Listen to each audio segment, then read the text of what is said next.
Let me start with some big pictures here. We're on the cusp of the first anniversary from January 6th.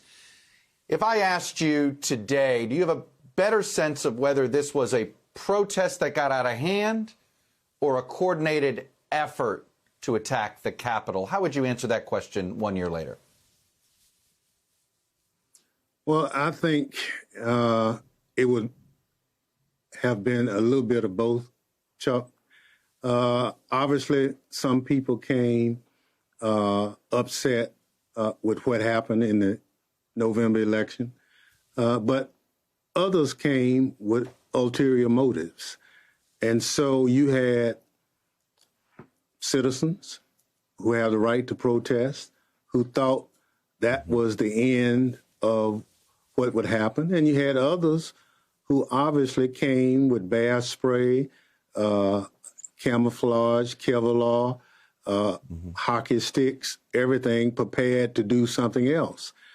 And the fact that those two convergence of individuals came together at the same time, and that is what we ended up with.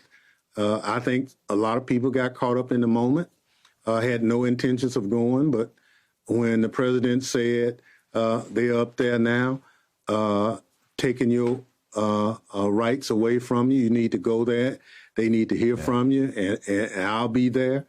Well, you know, that kind of weaponized the entire crowd to go to the Capitol. Have you been able to determine what President Trump was doing while the Capitol was under attack? How much clearer is that picture today than it was on January 6th? Well, you know, it's about 187 minutes. We have now determined he was in the White House. We've determined that a number of people made attempts to contact him through his chief of staff. Some of those text messages we shared on our presentation of the contempt citation for Mark Meadows. We also have information of other individuals who made calls trying to get some semblance of response out of the White House.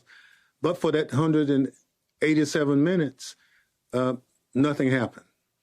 We do know now that several videos were made. We don't have them yet. Before the right one was released, but we requested it from the National Archives, that and all other information. So the president was told, you need to say directly to your people to go home, leave the Capitol. And so it took over 187 minutes to make that simple statement. Something wrong with that. Have you seen any evidence, or do you have any indication that maybe members of Congress assisted any of the rioters on that day? Yes. We have a lot of information about communication with individuals who came. Now, assisted means different things. Some took pictures with people who came to Stop the Steal rally. Some, allowed them to come and associate in their offices and other things during that whole rally week. So there's some participation. We don't have any real knowledge that I'm aware of people giving tours. We heard a lot of that, but we're still, to be honest with you, reviewing a lot of the film that House administration and others have provided the committee. But we do have members who obviously, clearly were trying to prevent the certification from occurring. And so some of those members we've contacted or started the process of contacting, asking them to voluntarily come in and talk to us. We know a couple of them that you've gone public with requesting information. Pennsylvania Congressman Perry, Ohio Congressman Jordan. I'm curious, and they're not yet cooperating, and I want to get to that in a second. Have you had any members of Congress who were part of this who have already voluntarily helped you without you having to send a letter? Well, we've had a number of members of Congress to give us information on what they heard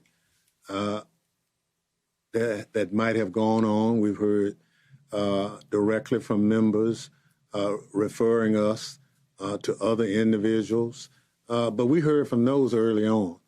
Now we are trying to get to those individuals that we have basically identified that they have participated.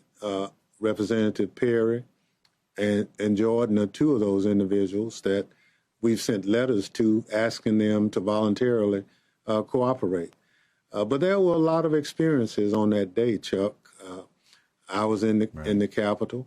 A lot of other members didn't really know what was going on for quite a while, other than the fact that all hell had broken loose in a place where we thought would never happen. So those members are concerned, but they have respected the committee's wishes to go forward and find the facts and circumstances, and that's what we're doing. As you know, we've talked to over 300 people all over the country. Do you think you're going to have to subpoena? Do you think you're going to have to subpoena a sitting member of Congress? Well, I think there's some questions of whether we have the authority to do it. We're looking at it. If the authorities are there, there'll be no reluctance on our part. And that's why we've asked those members to voluntarily come in. Mr. Meadows provided information that included communications that those members had with the White House during this particular riot at the Capitol. So we think they have some information. I would think if they are true patriots and love this country, then they would come forward with any and all information they have. How far back is the scope of this investigation now? It's more than just January 6th, that's clear. But are you now looking at things that took place before the election itself? For instance, we now know the Kanye West campaign was assisted by quite a few Republican operatives.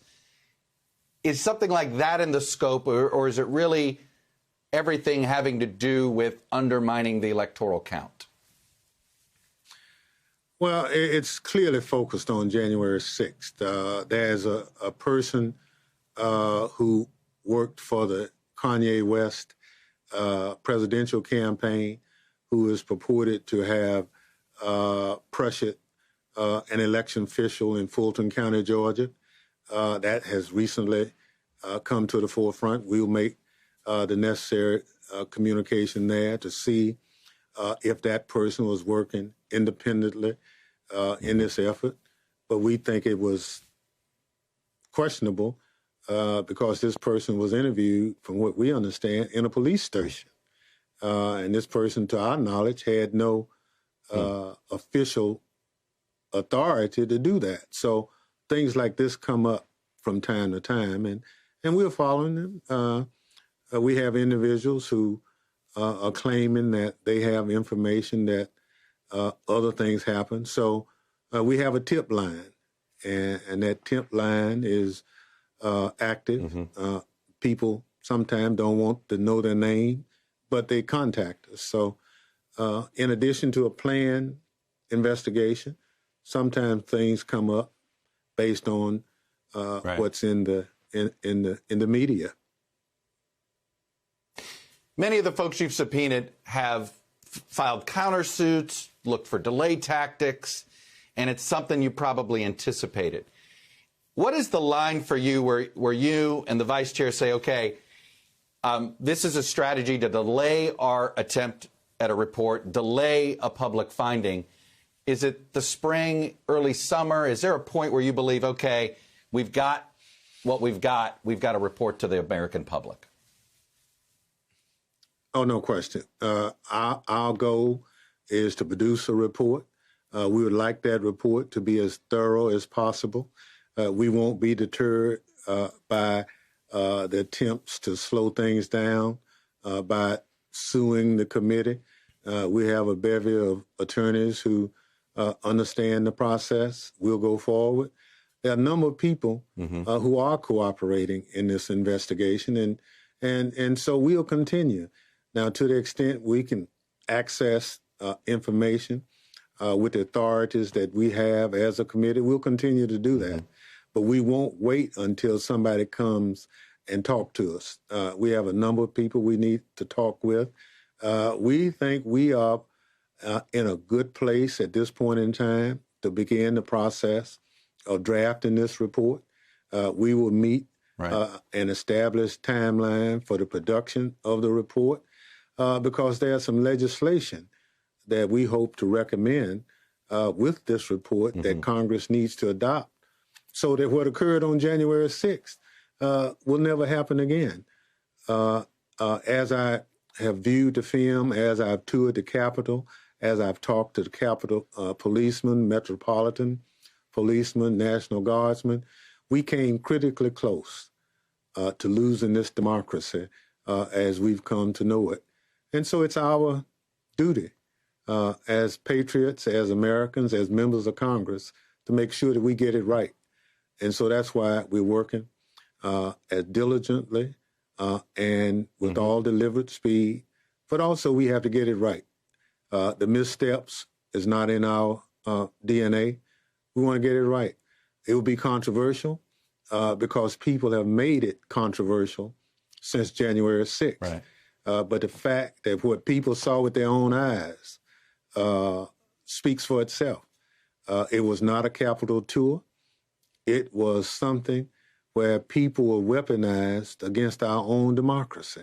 People were weaponized against Democrats and Republicans. And so we have an awesome responsibility as a committee. We are up to the task. We understand the delay tactics. Donald Trump is notorious for going to court and trying to delay things from happening. What we see is part of the Trump modus operandi by suing, but we won't be deterred. And at this point, every attempt to stop us, we've met it forthrightly, and the courts have agreed with us. Very quickly, I know we're short on time. Your relationship with Liz Cheney, you've been in Congress with her a long time. I'm guessing this is the closest you've ever worked with her. Tell me about it. No question. She is a straight-up lady. We agree on a lot of things. We disagree on a lot of things, but we both love this country. And I think putting us in the room together has allowed me to see another side of her, and she's seen another side of me. And I think if Democrats and Republicans who are ideologically apart, like Liz and Benny Thompson, can come together for the good of this country, we'd be in a better place if others could do the same thing. Congressman Benny Thompson, I appreciate your time. I know this is important work. We obviously look forward to seeing this completed and to seeing those hearings. Thanks for coming on Meet the Press. Thank you very much for having me.